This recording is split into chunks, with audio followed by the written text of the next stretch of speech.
Okay, we're going to continue on in our Father's Word. This is Ezekiel 40, verse 48. Then he brought me to the vestibule of the temple and measured the doorpost of the vestibule, 5 cubits on this side and 5 cubits on that side. And the width of the gateway was 3 cubits on this side and 3 cubits on that side. The length of the vestibule was 20 cubits, and the width 11 cubits. And by the steps which led up to there were pillars by the doorpost, one on this side and another on that side.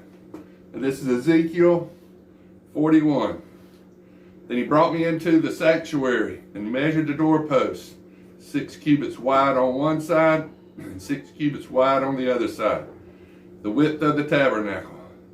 The width of the entryway was 10 cubits, and the side walls of the entrance were 5 cubits on this side and 5 cubits on the other side.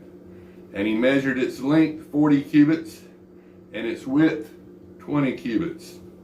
Also he went inside and measured the doorpost 2 cubits, and the entrance 6 cubits high, and the width of the entrance 7 cubits. He measured the length 20 cubits and the width 20 cubits beyond the sanctuary. And he said to me, "This is the most holy place." Next he measured the wall of the temple, 6 cubits. The width of each side chamber all around the temple was 4 cubits on every side. The side chambers were in 3 stories, one above the other, 30 chambers in each story.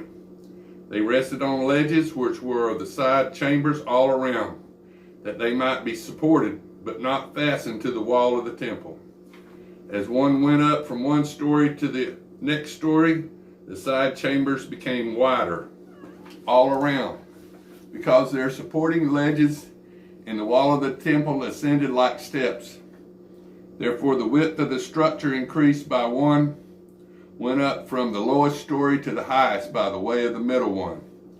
I also saw an elevation all around the temple. It was the foundation of the side chambers, a full rod, that is, 6 cubits high. Thickness of the outer wall of the side chambers was 5 cubits, and so also the remaining terrace by the place of the side chambers of the temple. And between it and the wall chambers was the width of 20 cubits all around the temple on every side. The doors of the side chambers opened on the terrace, one door toward the north and the other door toward the south.